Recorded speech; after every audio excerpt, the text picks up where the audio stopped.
Hay muchísima indignación en las últimas horas sobre el caso de Asunta, porque su padre y asesino condenado, Alfonso Basterra, junto con su madre Rosario Porto, pues dicen que el padre Alfonso va a salir de prisión. De hecho, en las últimas horas se ha dado la información de que el juez de vigilancia penitenciaria ha concedido ya su primer permiso ordinario al asesino de Asunta. Llama tanto la atención porque obviamente es un caso terrible del cual todos nos acordamos, el cómo suceden los hechos, el que estuvieron durante un tiempo premeditando matar a su propia hija, y es un tema tanto delicado como muy mediático, y en el cual había un montón de cosas de por medio. Ahora sabemos que él estaba en un centro penitenciario en Teixeiro, en A Coruña, y que luego fue trasladado a la prisión de Topas en Salamanca.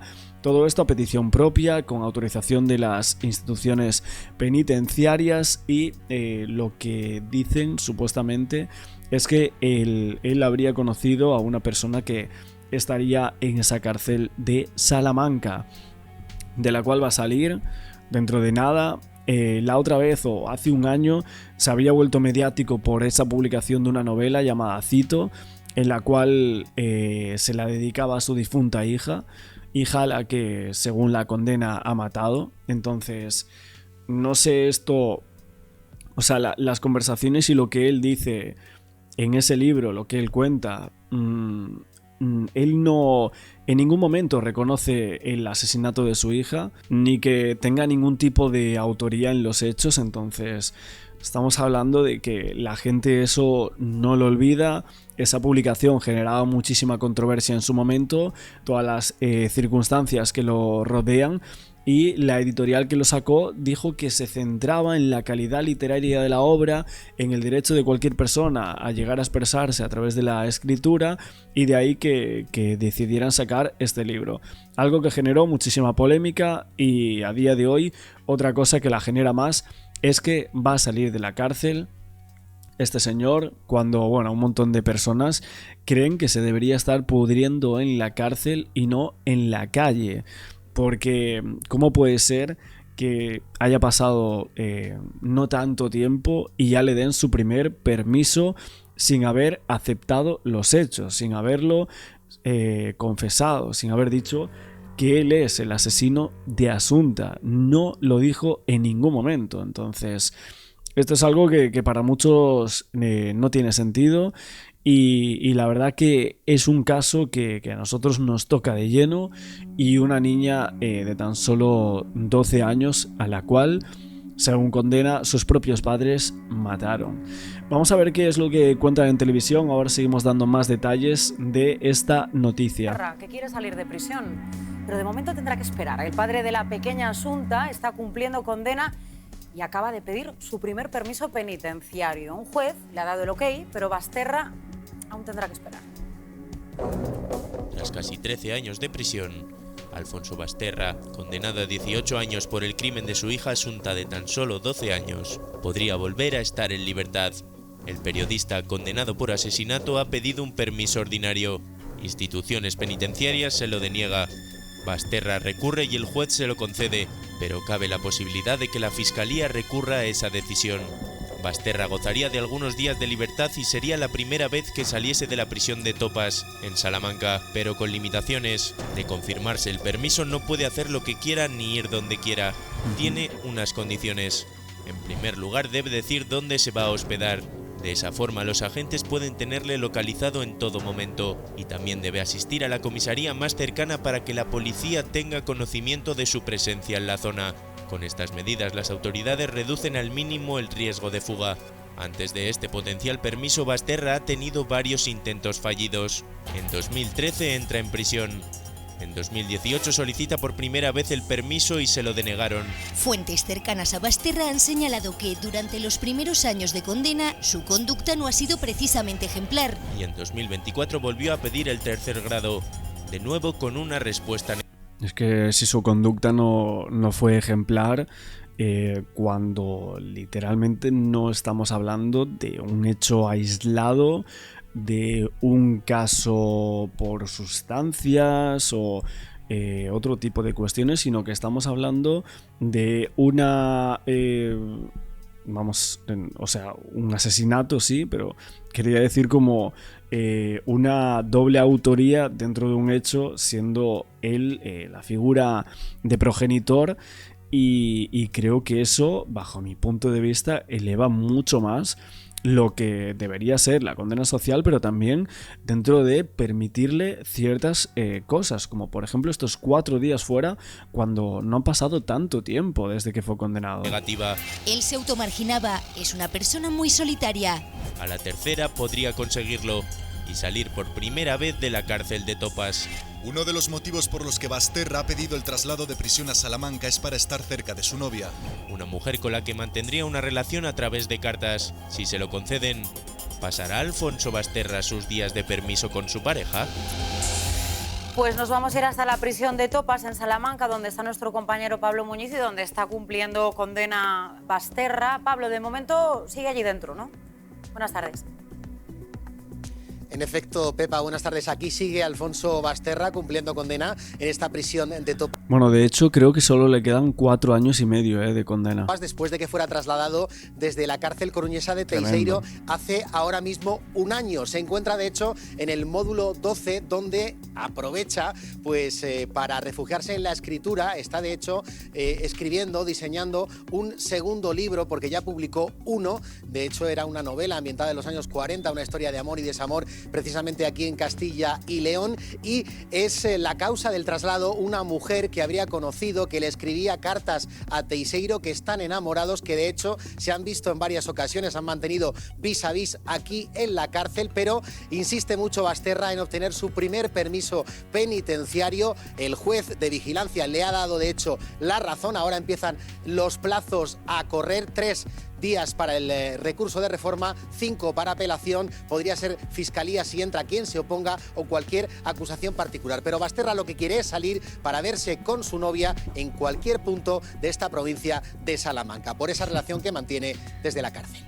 Pues muchas gracias, Pablo Muñiz. O sea, parecía... Bueno, yo no sé vosotros qué pensáis de este tema, creo que ya me lo imagino.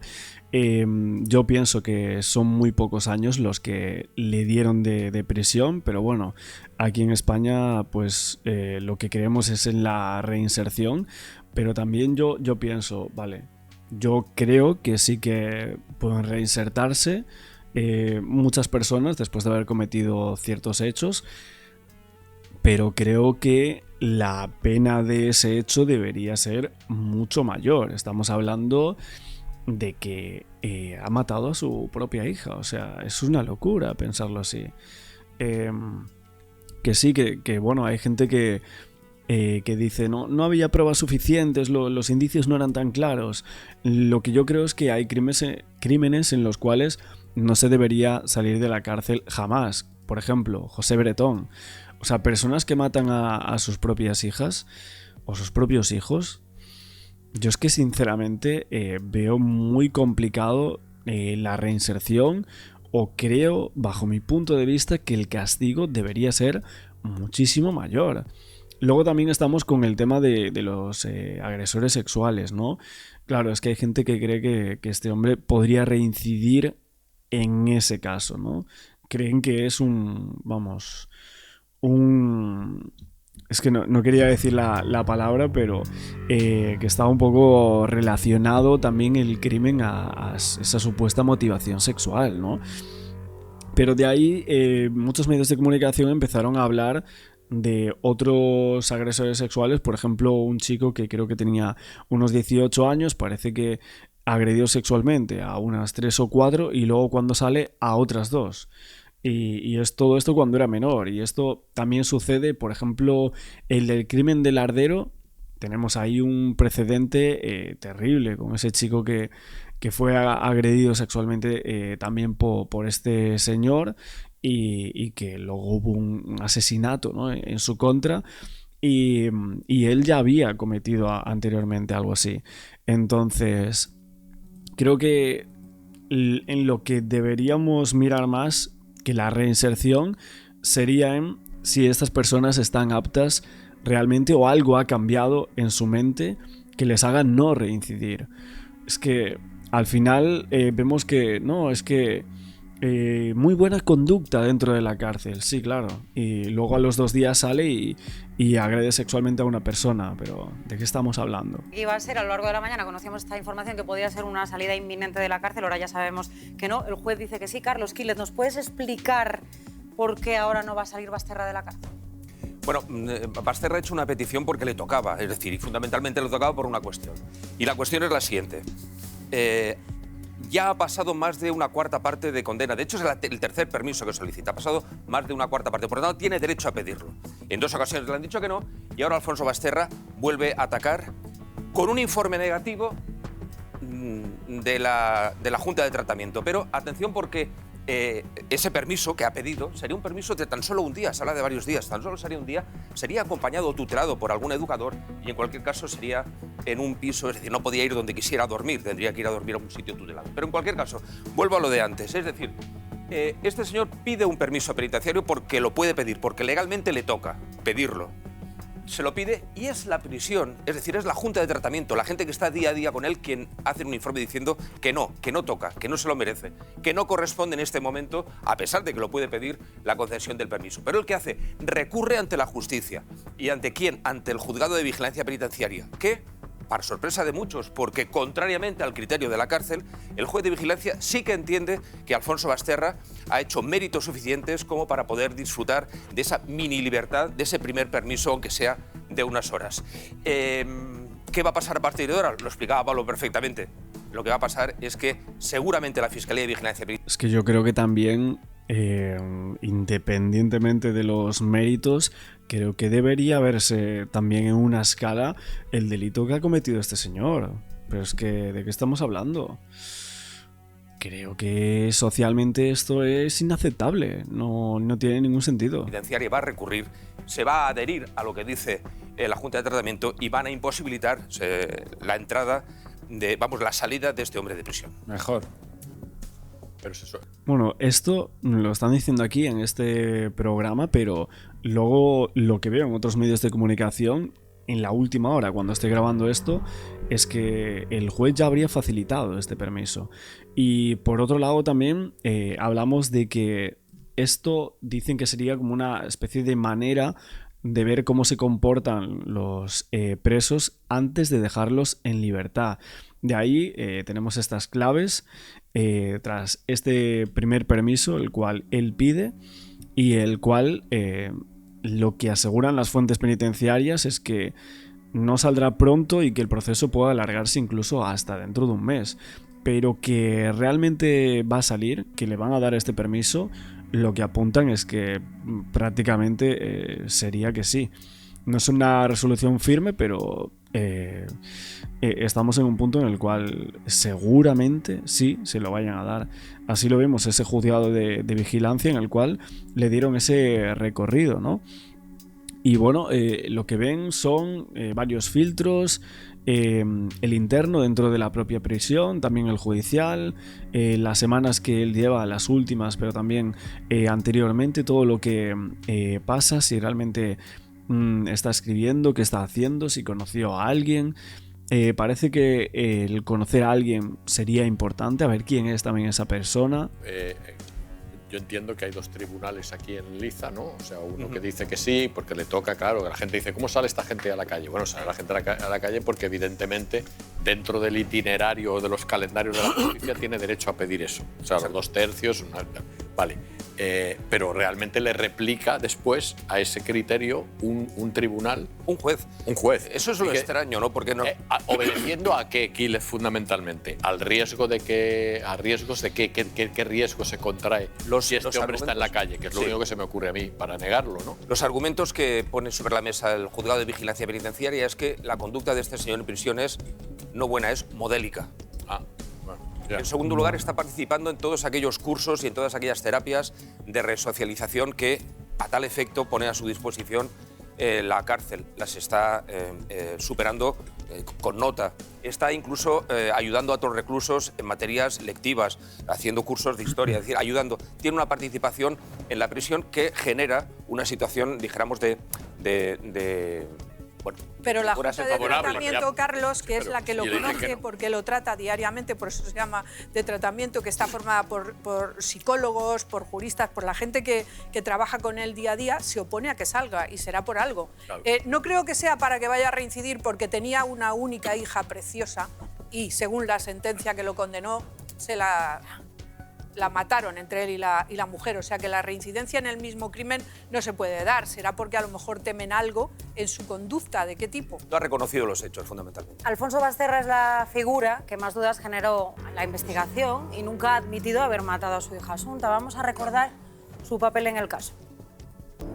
Las primeras horas, las primeras pesquisas, todo apuntaba directamente hacia Rosario Porto, pero los investigadores pronto descubrieron el papel que había jugado el padre, Alfonso Basterra, el contenido agresivo de los correos electrónicos que se cruzó con Rosario tras descubrir la infidelidad, y todos los indicios apuntaban a que era él quien compraba y suministraba las enormes cantidades de lorazepam a la niña desde hacía meses. Desde que Alfonso compraba el Orfidal, o bien el día siguiente o bien a los 2 días se producía un episodio de mareos de Asunta. Ambos conocían los síntomas de Asunta y no hicieron nada. No sé lo que me están dando, que nadie me quiere decir la verdad.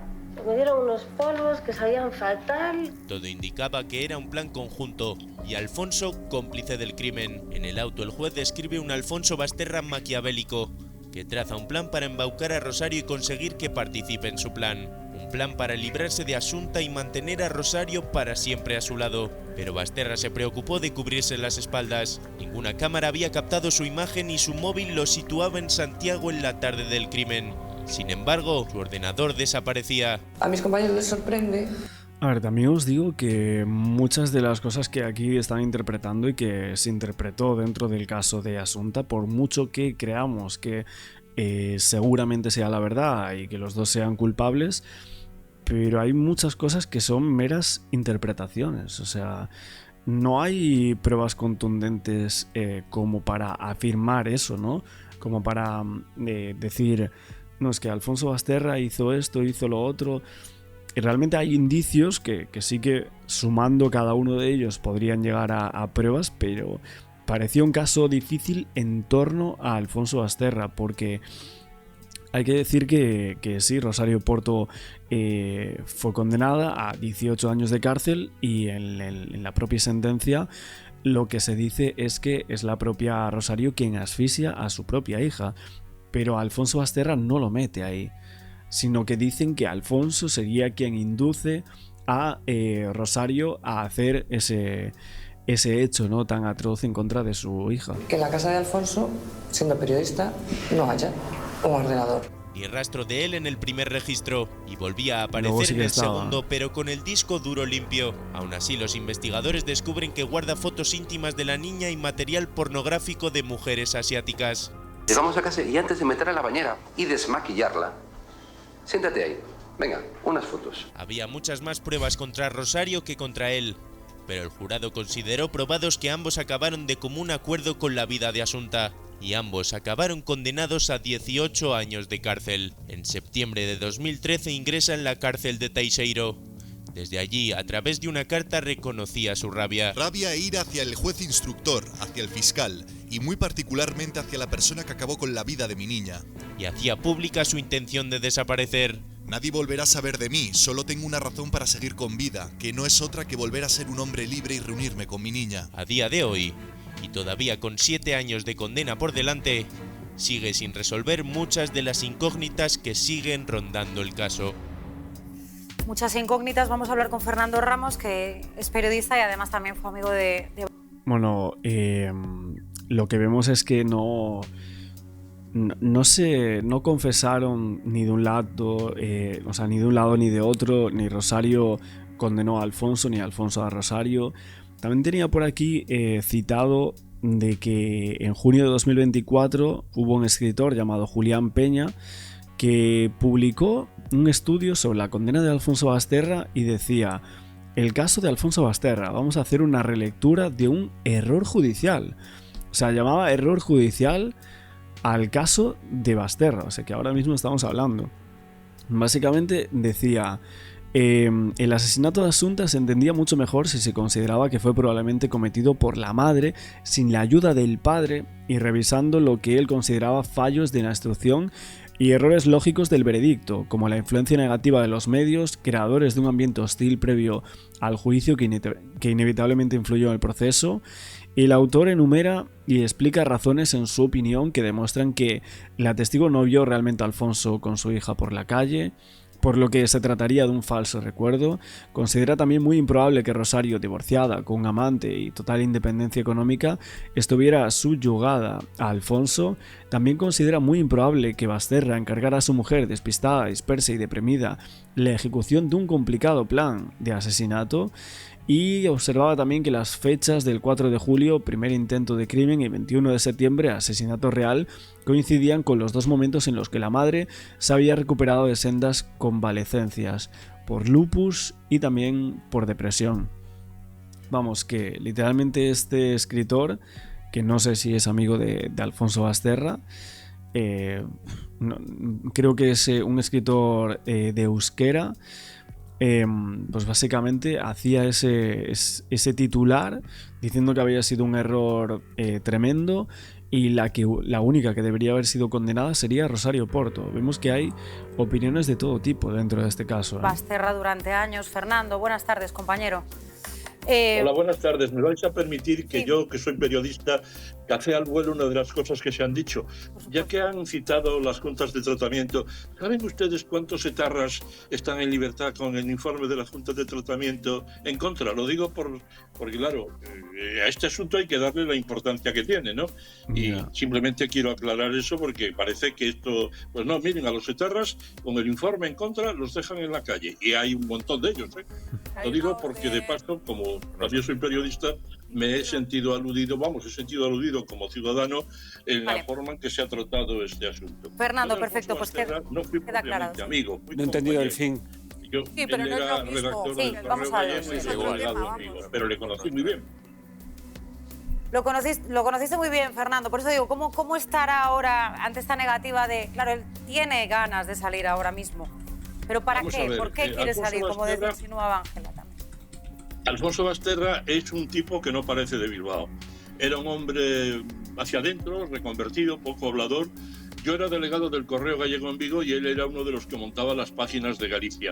Y empezamos muy mal porque le molestó que yo le hiciera correcciones. Y luego tuvimos muy buen trato. A ella también la conocí, porque había una fiesta anual del periódico a la que siempre iba.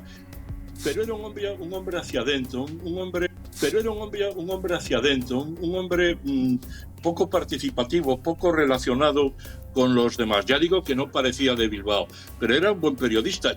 Mi primera reacción de este asunto es que a mí me costaba creer que él fuera capaz de llevar a cabo un crimen tan tremendo. Yo personalmente, como opinador, lo creo más bien un encubridor que otra cosa, pero me cuesta trabajo al hombre que yo conocí que sea capaz de haber realizado las cosas que se le atribuyen. Pero bueno, los jueces han establecido, los tribunales, la verdad jurídica, que es la que importa. Pero era un hombre muy especial, muy especial. Yo Fernando, le tenía aprecio y sigo pensando que es un hombre, que es un misterio de hombre. Fernando, precisamente queremos que veas con nosotros, porque en este programa les habíamos ofrecido en exclusiva una carta de Basterra con un tono pues, muy oscuro, en la que deja ver su intención de quitarse la vida. La vemos y lo hablamos contigo, Fernando. Que sé que mi vida en libertad sin ella sería imposible de sobrellevar. Y ya que no la pude socorrer cuando más me necesitó, justo es que sea yo el que ahora corra a su lado. Quiero que me imagines por fin feliz, al lado del pajarito, de mi Peponcita, a la que tanto añoro. Ten presente que en el exterior de la cárcel ya nadie me aguarda.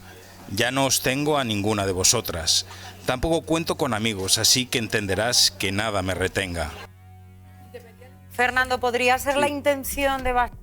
Bueno, yo creo que a ver, estos periodistas o amigos suyos, ¿no? En su momento, que dijeron que el análisis estricto del crimen que era absurdo, ¿no? Creo que decían hace un tiempo que pensaban que había algo más, que no creía que Alfonso Basterra cometiese este hecho o de esa manera en la cual lo dicen, que estuvo como premeditando el hecho, que incluso él mismo intentó asesinar a Asunta en junio, ¿no? En el momento en el que querían asfixiarla, que entró un hombre, ¿no? Un señor vestido todo de negro y tal a ese piso. Algo que literalmente es imposible, ¿no? Y lo que él decía es que lo veía como un encubridor. A día de hoy parece que sigue pensando lo mismo. No sé si lo ha visitado en la cárcel, esto es algo que yo le preguntaría, porque creo que en la última entrevista que dio este señor, me parece que para el mismo programa, justo cuando había salido el libro y tal, pues básicamente creo que habría dicho algo así, ¿no? Y bueno, a ver, este hombre en realidad habló un montón de veces de este caso. Basterra salir de la cárcel para precisamente eso que dice en la carta. Bueno, a mí lo que me extraña de Basterra, yo estuve a punto de ir a visitarlo, pero un amigo mío que tiene un alto cargo en instituciones penitenciarias me dijo que no lo hiciera porque no sería positivo ni para él ni para mí. Él tenía en la cárcel, a pesar de lo que se dice ahora, en la primera etapa lo consideraban un tipo raro. Tenía muy poca relación y era un hombre con una personalidad muy especial. Por lo tanto, a mí ahora una de las cosas que más me extraña es que tenga una relación con una mujer. Ya saben ustedes que hay un estudio sobre el comportamiento de algunas personas que admiran a los criminales o a las personas que están en la cárcel, y este es un asunto bastante curioso. Yo lo de Alfonso Basterra seguirá siendo un misterio por mucho tiempo, pero vuelvo a decir, la propia condición de él, de hombre hacia adentro, vuelvo a insistir en que no parecía de Bilbao, pues hace que sea un enigma de sí mismo. A mí me ha sorprendido que escribiera un libro... Pero ¿qué tendrá que ver si pareció o no de Bilbao? Como si no hubiese gente que es o de Galicia y no parece de Galicia, o no sé qué está diciendo este señor. Un libro... Yo no lo he leído, pero los que lo han leído me lo han contado, con un cierto carácter. Escribe muy bien, forma muy bien las perífrasis, y es un hombre, vuelvo a decir, que es un misterio de sí mismo. Bueno, pues que escriba bien lo que quiera, pero si indujo a Rosario Porto a cometer un crimen o él estuvo premeditando desde unos meses atrás a la muerte de Asunta todo ese hecho, pues evidentemente no hay por dónde cogerlo, por mucho que escriba muy bien. Quizá algún día sepamos de verdad toda la verdad, pero lo que es cierto es que hay una verdad judicial que es la que tenemos que atenernos. Pero la verdad está escrita, hecha, tengo desde el principio. La verdad está clara. Al principio que yo hablaba con él todos los días. Muy bien. Cuando yo iba a Santiago estaba con él. A mí me presentó a la mujer de la fiesta. Que tienen preguntas desde aquí, desde Plató, y si no nos escuchas.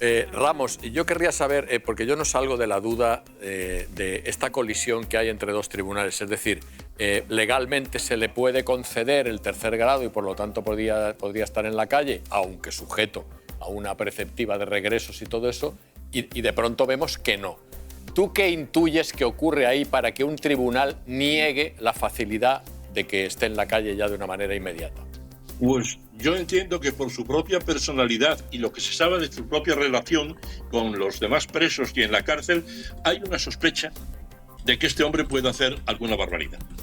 No lo hubiese anunciado tanto. Lo propio que ha escrito, digo una barbaridad consigo mismo. Consigo mismo, sí. Este hombre ha escrito de sí mismo y de su futuro. Ha dicho que quiere unirse a su... es que parte de una premisa errónea. Además, el asesino de su hija parte de una premisa errónea. Porque si lleva a cabo su plan, no se va a encontrar con su hija. Porque su hija estará arriba y ese asqueroso se va a pudrir en el infierno. Claro, bueno, hombre, pero él es lo que dice, claro. No, que diga lo que quiera. Ocurra, ¿quién lo sabe? Lo vuelvo a decir, tener la certeza de que es un hombre imprevisible y por lo tanto su propio comportamiento en la cárcel ha pasado por varias fases. Al principio era un hombre que no se relacionaba con nadie. Ahora ha empezado una nueva etapa que... quizás una forma inteligente también de asegurarse una calificación más benévola de cara al futuro. Por favor. Pero vuelvo a decir, era un A ver, de lo que está diciendo este señor, que sí que es un hombre misterioso, que no sé qué, que él, pues que lo conozca más, o sea, que vaya él y lo conozca más, es que, madre mía. Y luego, yo creo que lo que debería hablar este señor, por mucho que piense que en un momento dado Alfonso Basterra, pues tuvo con él una buena amistad o lo que sea y se encontró en un momento de periodista, pues que está bien, pero también hablar un poco de Asunta, o sea, de su hija, la cual literalmente alguien mató. Claro, a ver, las pruebas clave que hubo, los indicios, fueron el tema de las cuerdas, justo que estaban en la misma propiedad de Teo. El padre allí no estuvo, eso sí que es cierto. La presencia de ese medicamento, que ahí es donde entra la participación del padre, porque se cree que justo las medidas para intoxicar a la niña se habían realizado dentro de la casa en donde estaba el padre, ¿no? El padre no pudo ver que no se le estaba dando esa cantidad de lorazepam en unas cantidades en sangre demasiado tóxicas, ¿no? Muy elevadas, como para no poder moverse prácticamente. Y luego el tema del ordenador, el segundo teléfono que tenía, que desaparecen al iniciar, luego manipulan el disco, algo muy raro, y es ahí donde plantean otras explicaciones, ¿no? De hecho, había la teoría de que supuestamente Alfonso y Rosario habían matado a sus abuelos maternos para heredar una fortuna tremenda. Una herencia que luego pasó a manos de una amiga de Rosario Porto tras terminarse en la cárcel. Pero luego todo lo que envuelve al caso, hay muchas personas que creen que había algo más, que creen que había una red detrás del crimen de Asunta, en el cual pues evidentemente sus dos padres colaboraban. Que no sé qué es peor, si lo que está probado o incluso que hubiese una red. Entonces, para mí no hay... no sé, no hay vigilancia posible ni hay absolutamente nada para esta gente. Hombre muy hacia adentro y lo sigue siendo. Bueno, vamos a estar muy pendientes de lo que diga el juez, de lo que diga instituciones penitenciarias. Fernando, contaremos contigo estos días a ver qué es lo que pasa con Alfonso Basterra. Muchas gracias por atendernos y nos vamos a volver hasta la cárcel de Topas en Salamanca, donde está nuestro compañero Pablo Muñiz, porque has podido hablar con fuentes penitenciarias, Pablo. Sí, Pepa, en efecto, sabemos que Basterra aquí continúa ejerciendo el mismo puesto que tenía en Teiseiro, bibliotecario de la prisión. De hecho, ayuda a otros reos que están estudiando y que incluso realizan licenciaturas, ahora grados, por la Universidad Nacional a distancia. Les ayuda en las tareas de entendimiento de los apuntes y de preparación de los exámenes en este módulo 12 de esta prisión de Topas. Tenía buen comportamiento, sus informes son inmejorables, cumple con todos los requisitos y sabemos que esa admisión y estimación por parte del juez de vigilancia penitenciaria de su primer permiso se va a dar porque no tiene carácter suspensivo y es ejecutiva pese a los recursos del... Joder, también os digo que, a ver, su hija está muerta y él dice que quiere reunirse con ella, ¿no? Es lo que decía este señor. Entonces, si le dan el permiso en la cárcel, pues seguramente tenga dificultades para hacerlo, pero fuera de ella no lo intentará, no intentará fallecer. Es que también, ojo con eso, ¿eh? El recurso de reforma 3 días, el de apelación ante la audiencia 5, la Audiencia Provincial de Salamanca tiene máximo 3 meses para decir cuándo saldrá a la calle Alfonso Basterra en un permiso que nos dicen también fuentes penitenciarias que Fiscalía no suele oponerse y que siempre es el primero de fin de semana. Pues a lo mejor lo vemos dentro de poco en la calle. Muchas gracias, Pablo. Bueno, pues esta es la noticia que se está haciendo bastante mediática en los medios. Lo mediático es lo polémico de que le den un permiso a personas que han cometido, o según sentencia, le han cometido un hecho terrible, ¿no? Como es matar a tu propia hija. Veremos en qué queda todo esto, si finalmente hay permiso o no lo hay, o qué pasa con esa citación. O si lo paralizan, ¿no? Ese primer permiso penitenciario del padre de Asunta Basterra. Como siempre, gracias por verme. No olvidéis el like, hypear el vídeo y nos vemos en próximos vídeos.